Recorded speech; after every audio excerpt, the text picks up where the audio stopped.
Hi everybody. My name is Sergey Kotler. I'm the founder of a company called BitRefill. And what we do is we sell stuff for Bitcoin. We're one of those merchants. And so I'm going to talk about merchant adoption, but briefly, so just so you get the reference about where I'm coming from and what we're going to talk about here. So our vision is basically to create a world where Bitcoin is used as everyday money to buy and sell stuff. In practice, what we do is we sell digital goods. So we started with the phone refills, which is where the name comes from. We can refill balance to any prepaid phone in 163 countries. Some of this is like the only local thing that you can buy with Bitcoin. We've also started selling different types of vouchers. A lot of people bought Steam vouchers, gift cards for all kinds of things. We even experimentally sold tickets for this conference. Some people in the audience bought tickets through us, through Bitcoin and Lightning and all of that. So, as a company, on a conference like this, there's a lot of fancy new tech, futuristic. That's always 2 years away, and that's cool. And we're all really excited about it. But I personally think that the things that we can get working here and now to do things that are useful in a real world production environment for real people right now are pretty exciting as well. Even though we sometimes lag, the real forefront of innovation, but we're the ones that take it and try to take it to the masses. And the question of commerce, it's been a politically debating time in crypto, and people have been using merchants as an argument for this, that, and the other, and the third. At the end of the day, conferences like this, if Bitcoin was only used for hodling, then the only presentations would have been how to hodl better, right? And I think deep down everybody knows that in order for us to make this digital money, it's important that this digital money is used for different kinds of trade, to buy and sell stuff to each other, to buy stuff from companies, and so on. And it's been a little bit frustrating to see that in these scaling debates, a lot of people considered sort of that maybe Bitcoin isn't for merchant payments after all, because we don't want to do this scary and dangerous thing, and so we'll concede that point for the sake of argument, which in my view was entirely unnecessary, and we'll get to why.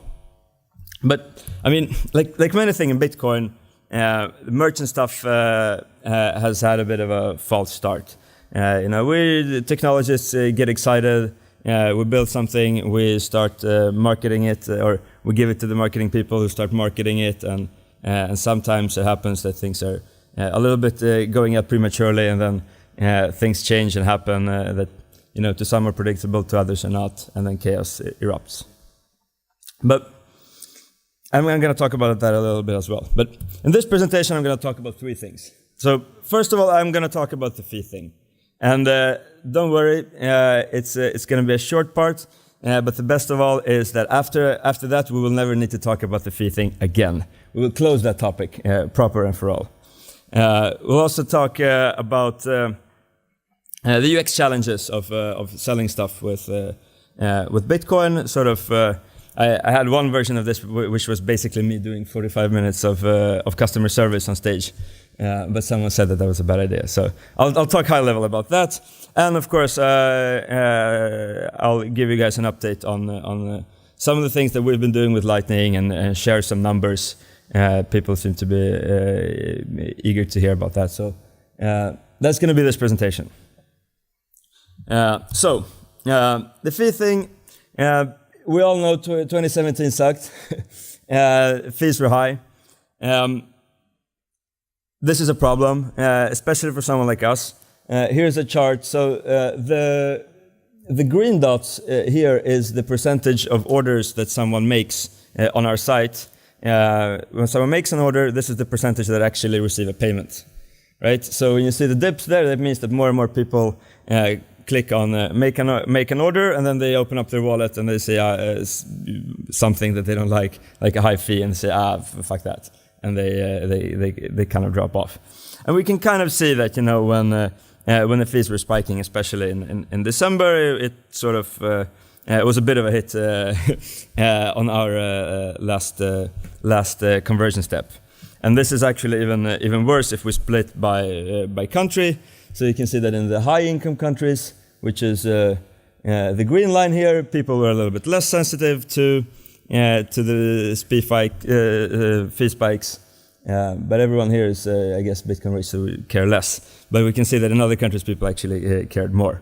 But anyway, but it's also important to keep in mind that fees are not the problem, and they never were. And it's a false narrative to say that fees have been the reason why merchant adoption hasn't been taking off more than it has.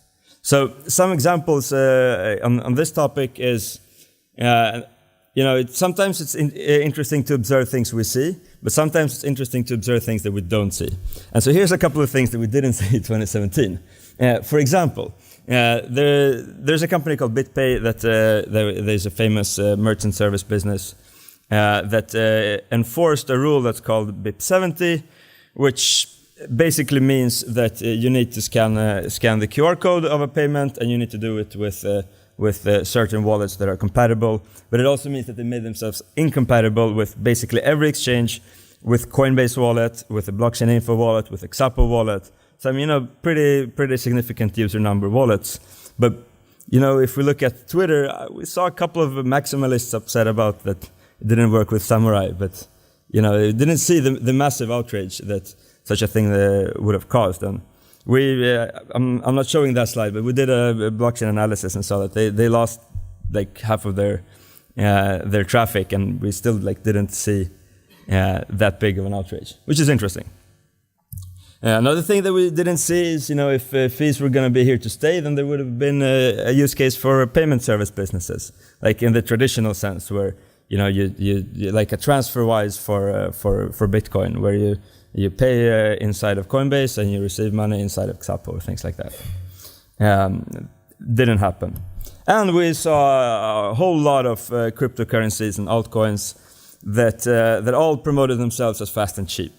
And now a year later, none of them have really taken off in any meaningful way.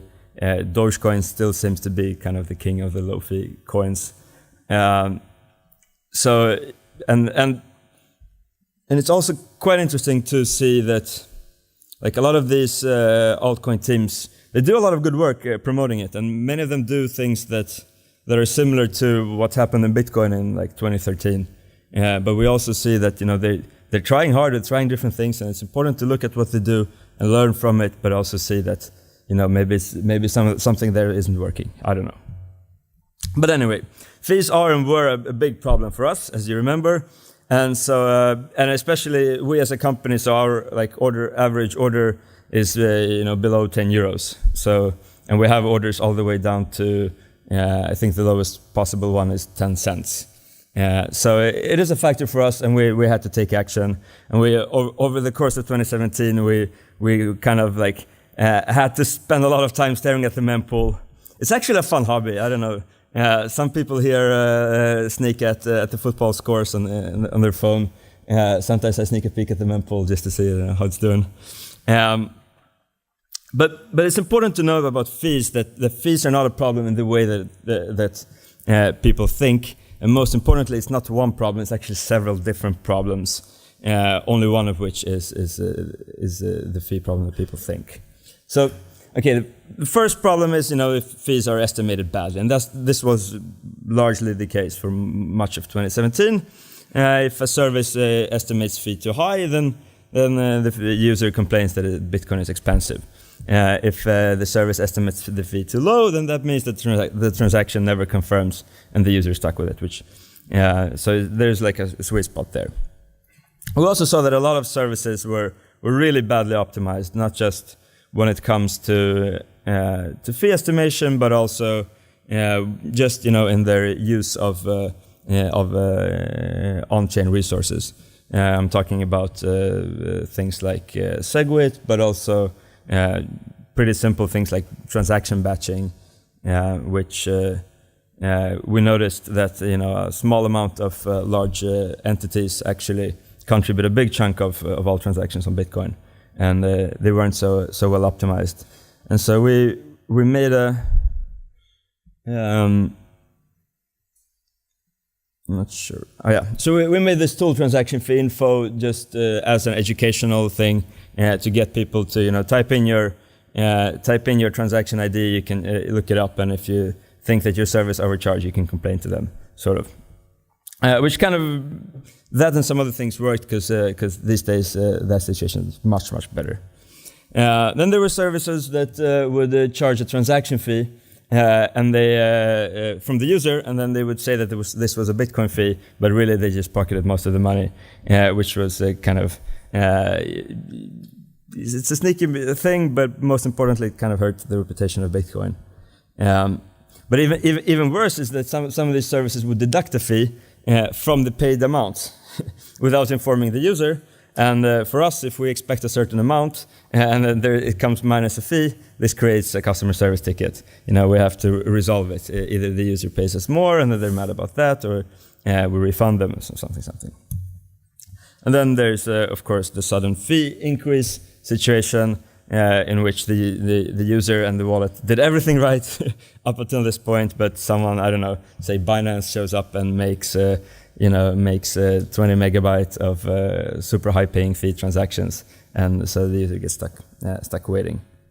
And then the last fee problem is that the one that people actually think about is that there's a high demand and there's a bidding war, and that one is something that I think we're gonna see from time to time, but like on a big scale, the fees are kind of gone. The optimizations in usage have happened, and remember, we haven't even started talking about anything like Lightning and things like that. We're seeing that the on-chain fees are actually it's in terms of Satoshi per byte, they're lower than they have ever been in the history of Bitcoin, and it's even the case that much of it is like, if you look at the graph. They're constrained by the minimum. There's a default minimum setting in Bitcoin that it only transmits 1 Satoshi per byte, and I think that it might be time to discuss lowering that limit, because right now the fee market needs to develop downwards as well to see how low can we actually go. But that's more of a separate discussion. But I think that the main takeaway from this is that Bitcoiners conceded that fees are high now, which is also a false start, because fees aren't high now.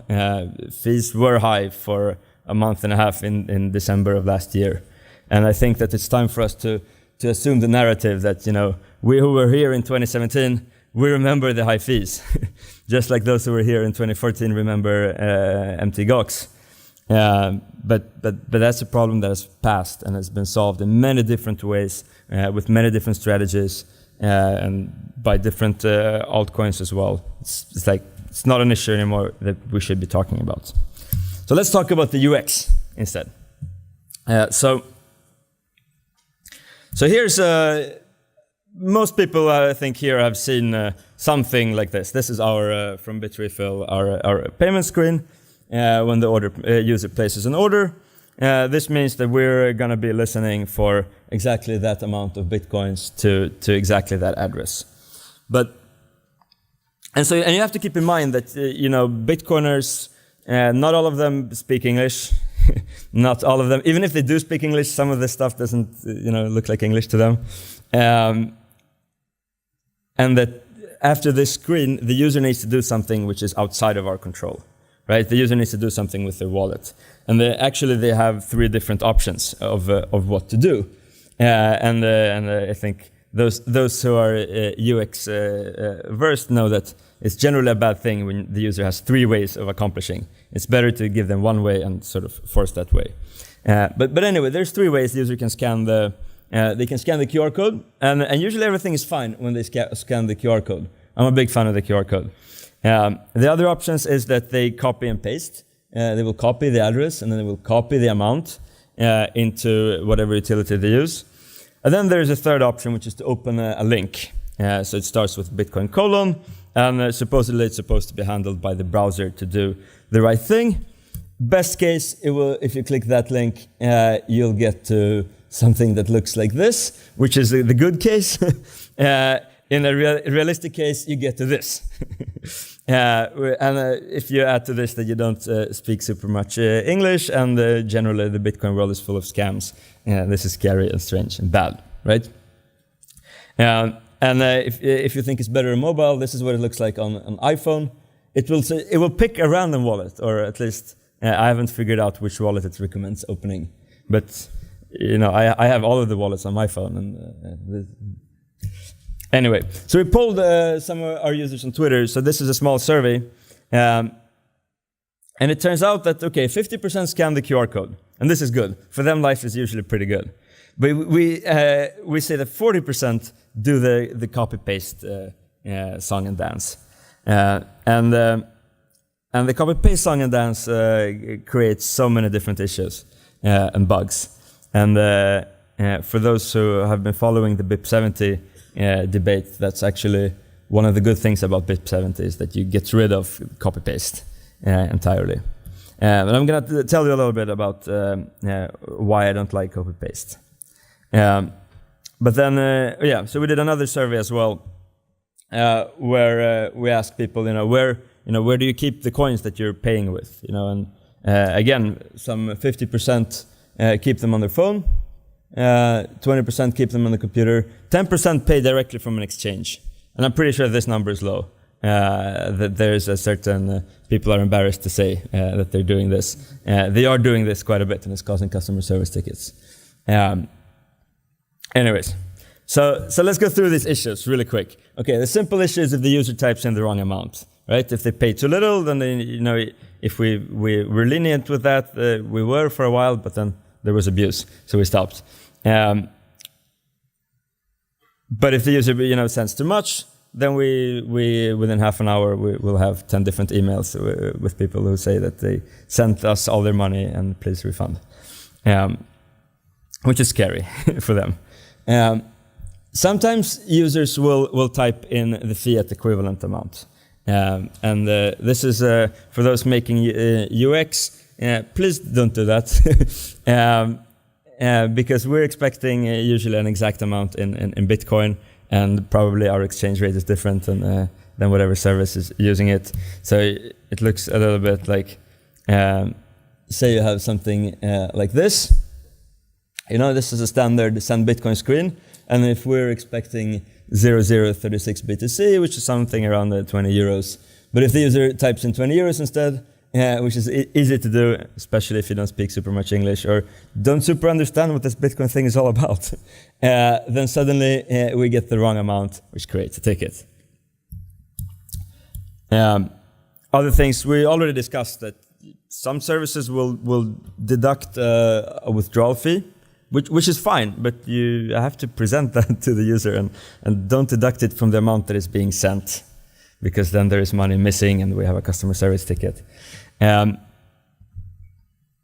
Some services and wallets use either make the user decide the transaction fee or have a bad transaction fee. This isn't really a copy-paste issue, but it's something that comes with that whole song and dance. And then we get users that think that I have this address, I paid, it worked, I'll do it again. And then that also kind of creates customer service tickets, because it's impossible to detect the user that made a mistake from the user who actually wants to buy the same thing again. So these are just like some, and I could talk for a long time about our customer service issues, and I'm not gonna, but just to give you like a high level feeling for what's going on in the actual user experience of actual users paying with Bitcoin. But all of this is also one of the big reasons why I'm excited about Lightning. And I'm excited about Lightning, not at all because of the fees. Like I said, the fees thing, it's solved, it's closed. It was tough, but it's gone. Now we have different issues.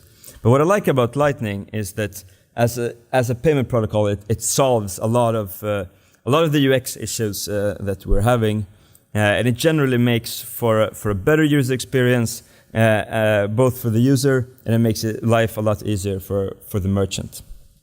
So I'll give you some examples, but most importantly, I think it is a bit of it's a restart. Again, it forces everyone to update their interfaces, forces everyone to adapt the new forms that are needed for Lightning. There's an invoice model that is built in that sends all of the relevant info so that there's less room for error. The invoice means that copy and paste actually works, right? Because Lightning encodes all of the info into one blob of data, which is impossible for the user to type in manually or anything like that. So they kind of have to either copy paste or scan a QR code, and then things just work. Lightning takes away a lot of things from the user's control. There's less data entry. There's no fee estimation. There's none of that stuff. Like all of that is already, and the confirmation as well. All of that has already happened. The transaction is already confirmed, and the question of confirmation now becomes very clear that it's something that the user needs to work out with their wallet. If there's an issue, and it's clearly something that's up to the wallet to figure out. Okay, how can I get the on-chain transactions confirmed? But once it's there, everything's pretty smooth sailing, and the coins are moved over, and then we, the merchant, we can close the channels, whenever we decide that that's a good idea, on a Sunday or whatever we want. But this is actually a pretty big thing, and it gets rid of a lot of the big problems I discussed. And of course, it gives us privacy, in that not every transaction is trackable for the world forever in an immutable data store. It gives the user privacy, which I think is very important. So we were pretty quick at implementing Lightning. We're using LND. We went live with it basically on mainnet the same day as it became the code became available. As you can see, we didn't have to do that much modification to our existing UI. We have better things on the way, but better to ship and see how it goes. So people have been asking for stats. So I figured I'll share a little bit of our experience. There's a couple of services that do Lightning. I think we're one of the ones that sell things sort of that are real or tangible value. We're probably the one with the most transactions. I talked about this. We're currently our node is currently 10% of the network capacity, which is a little bit too much.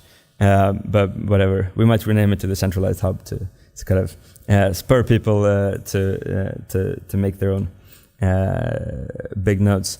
We've processed over 1 BTC worth of purchases from us, which is it's really a small number in the big perspective, but it's significant at this point. So some of the stats, and remember, so we went live with this with the sort of the first publicly available beta version, and the customers at the time had the first publicly available beta versions of the Eclair wallet and some command line wallets. So this is really like the raw first point, and I want us to kind of put a first point on the chart, and we can follow up how this chart is progressing over time. So totally 835 channels. This data is from yesterday, so it's pretty fresh. A total of 835 channels have been opened with us. 315 of them actually closed before any activity had happened. This is largely due to that there's 3 different implementations, and there's been compatibility struggles of this and that, and sometimes if there's a compatibility mismatch, then the channels just close. But out of that, so one minus the other, 520 channels were successfully opened, and out of those, around half of them are actually still going. Out of those 520 channels, we've done 1,002 payments with 400 something users. So you get the sense, of the extent of the Lightning Network right now. And you can start doing some math on how many. Actually, we'll get to the math part.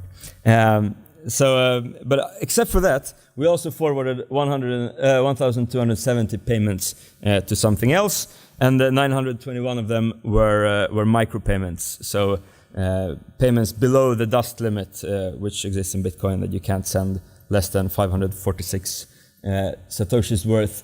So there's 900 something payments that couldn't have happened with the old Bitcoin that have happened now. Many went to things like Yal's or Satoshi's Place, things like that, largely experimental at this point.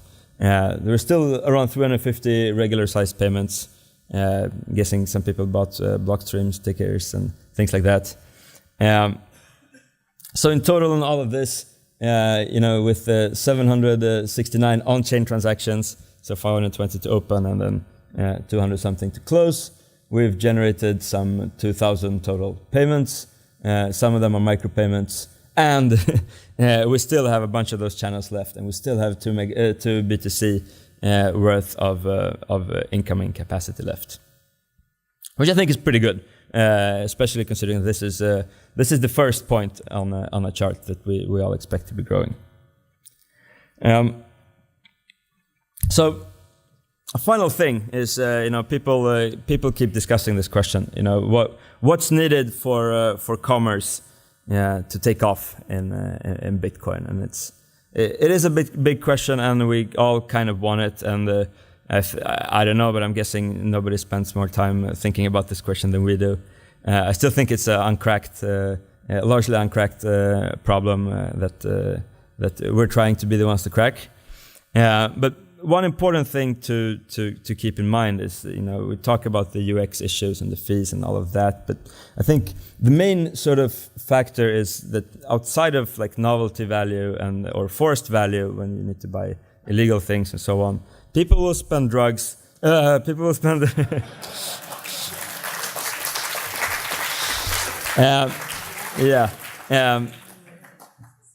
Unless people are buying illegal things, if they're going to buy legal things, they'll spend coins if they have coins to spend.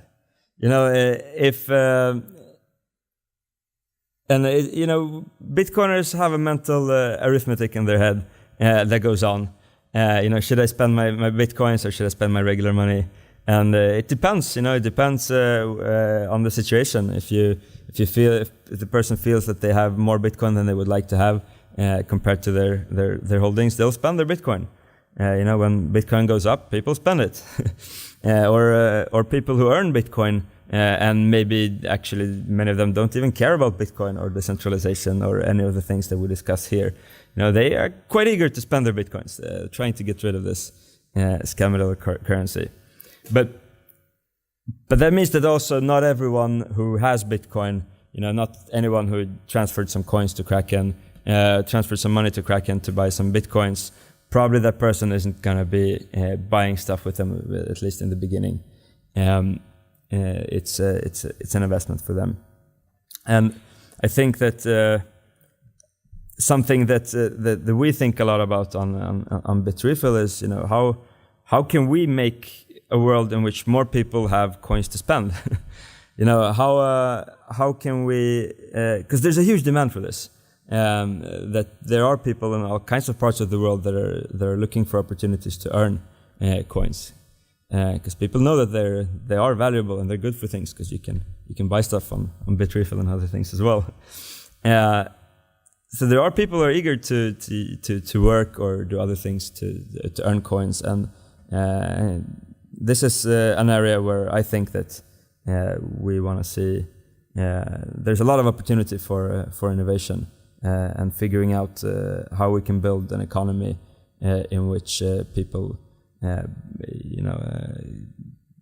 buy stuff with Bitcoin, but also pay each other with Bitcoin and earn Bitcoin, and that we can create a circular economy. Technically, there's nothing that's standing in the way. So to summarize, really quick, the fee question is gone. It was tough. It was a march of fire, but it's gone, and we're moving on. We gotta fix the copy-paste issue, either with Lightning or just through improving the UX of existing services. Lightning fixes a lot of stuff, like a lot of payment issues that should have been fixed a long time ago. But now is our chance to fix it with Lightning. I think it's important. And finally, let's all work together to create an environment where people earn coins and circulate those coins in an economy. Thanks for me. Let's do questions.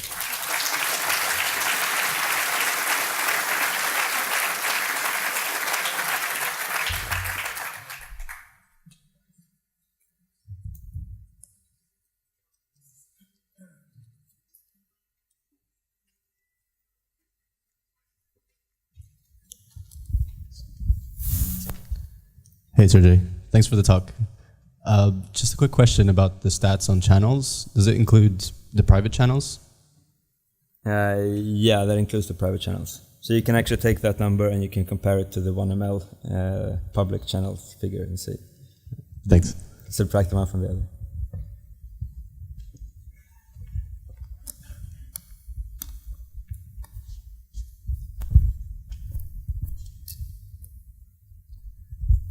Are the channels that you're using duplex channels, or are they just funded from the client? No, so most channels, otherwise we would be, no, so the users opens a channel, either with us or with any other well-connected hub. A sync wallet recommends to connect to their node, so a lot of people do that. So we don't open outgoing channels.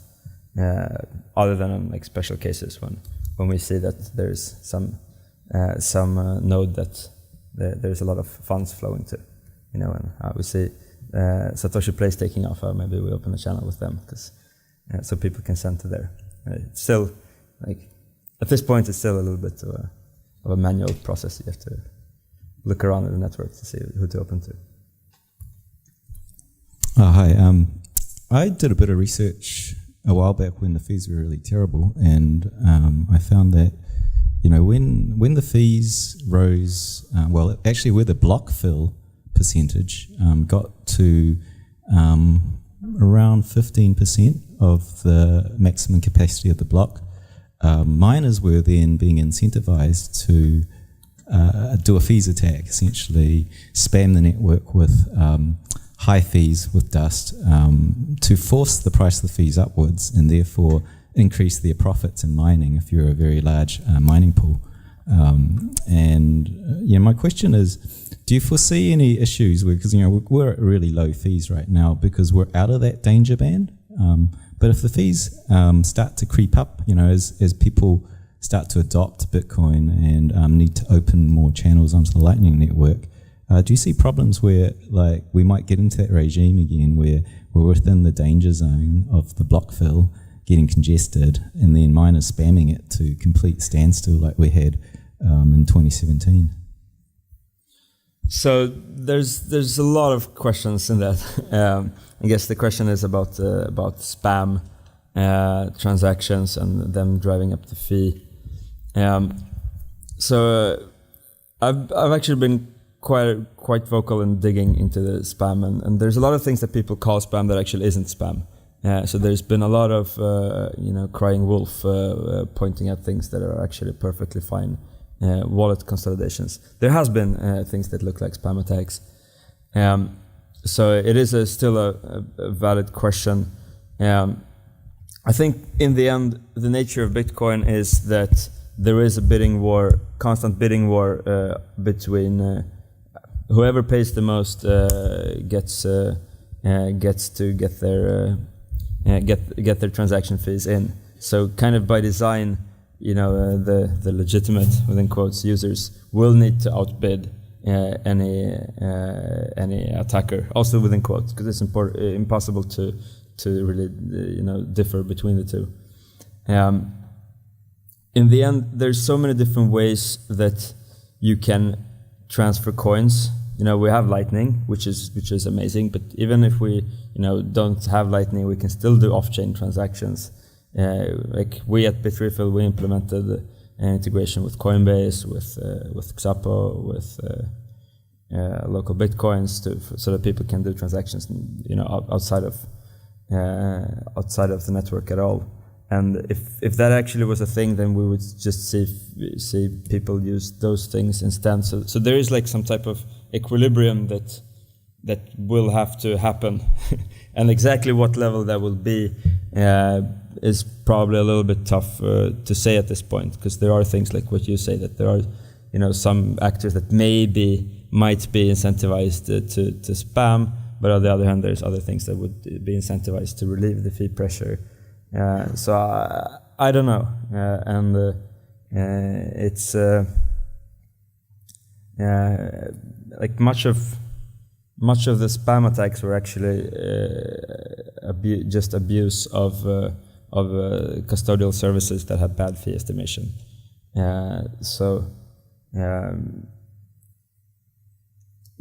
not super concerned with that. I even sort of made a open timestamp tweet saying that we were not going to see a long period of high fees on Bitcoin for at least a year, but possibly like not ever. But yeah, I mean, there will be some volatility in that regard, of course.